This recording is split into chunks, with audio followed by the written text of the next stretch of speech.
کہ ہم نے بڑی مشکلوں سے نادرا کے ساتھ مل کے آئیڈینٹیفائی کیا کہ 4,30,00,000 گھرانے تھے، 4,30,00,000 جو ٹیکس نہیں دیتے تھے. ان کو ہم نے آرٹیفیشل انٹیلیجنس، یہ ایک نیا طریقہ ہے جس سے آپ ان کو، ان کی رہن سہن کیسا ہے، ان کے پاس گاڑی ہے، گھر کدھر ہے، یہ ساری چیزیں دیکھ کے ان کی ٹریول کتنی ہے وہ فیڈ کر کے کمپیوٹر میں آرٹیفیشل انٹیلیجنس کے ذریعے ہم نے سب پتہ چل گیا تھا کہ کون کتنا ٹیکس دے سکتا ہے. اور اپریل سے جب ہماری گورنمنٹ گئی ہے ہم نے پورا پلان بنایا ہوا تھا کہ ان کو ہم نے کیسے ٹیکس نیٹ پہ لے کے آنا ہے. اس کا مطلب ہمارا ٹیکس نیٹ بڑھ جانا تھا، اور بجائے انہی لوگوں کے اوپر زیادہ ٹیکس ڈالتے، بلکہ اگر ہم کم بھی ٹیکس کرتے تو کیونکہ وہ نیٹ بڑھ جانا تھا، ہمیں ہماری ٹیکس کی آمدنی جو میں سمجھتا ہوں کہ 8,000 سے پھر ہم نے اوپر جانا تھا. پھر ہم نے ایک ٹیکنالوجی کا استعمال کیا، اور یہ سارا ٹیکنالوجی کے ذریعے ہمارا پلان تھا.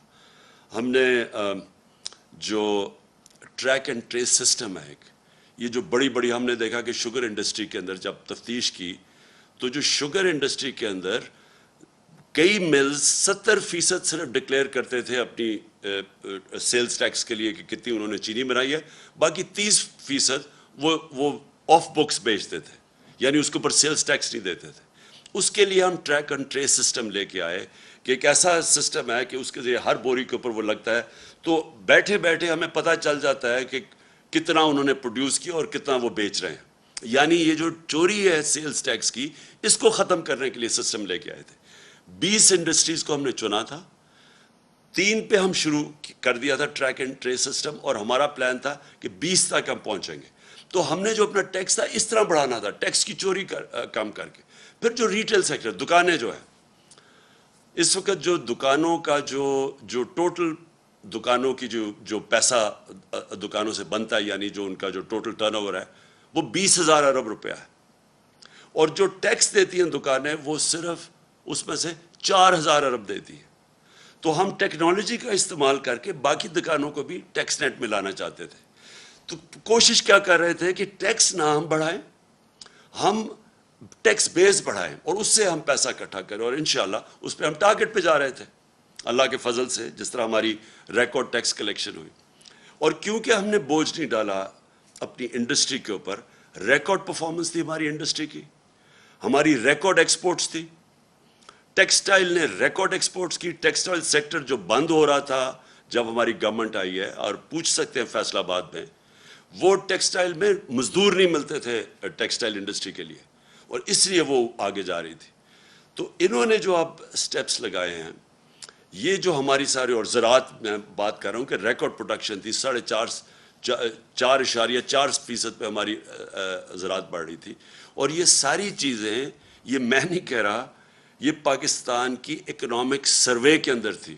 جو ہماری اکنامک سروے کی یہ رزلٹس ہیں، آپ دیکھ سکتے ہیں، وہ یہ گورنمنٹ نے دی ہے، ہم نے نہیں دی.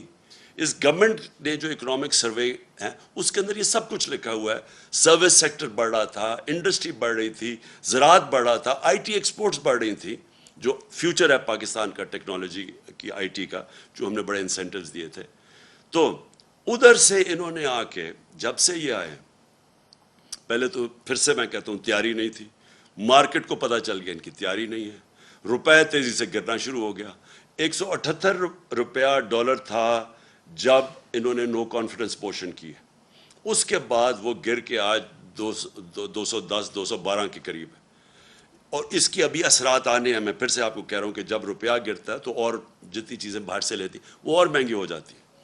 روپیہ گرا، سٹاک مارکیٹ گری، مارکیٹ نے سمجھ گیا ان کا کوئی پلان نہیں ہے، اور اس کے بعد ریکارڈ مہنگائی بھی ہوئی. اور اب یہ جو بجٹ دیا ہے، اس سے آپ یہ سمجھ لیں کہ ابھی مہنگائی نہیں صرف ہونی، صرف اس سے جو تنخواہ دار اور جو موجودہ ٹیکس پیئرز ہیں ان کے اوپر ہی نہیں بوجھ آنا، اس سے ہمارے روزگار کے اوپر فرق ہوگا. یہ بھی میں آپ کو کہہ دوں کہ ہمارا جو روزگار تھا، یہ پیپلز پارٹی اور نون لیگ کی حکومتوں سے سب سے بہتر پرفارمنس تھی روزگار کی. بلکہ جو ورلڈ بینک کی رپورٹ ہے، سارے بر صغیر میں کرونا کے بعد جو ملک میں سب سے زیادہ روزگار تھا یا سب سے کم بے روزگاری تھی، وہ پاکستان تھا. اس سے بے روزگاری بھی بڑھے گی، اور اس سے ہماری انڈسٹری متاثر ہوگی، اس سے ہماری زراعت متاثر ہوگی، اس سے ہمارا جو سیلری طبقہ ہے اس کے اوپر بوجھ پڑے گا.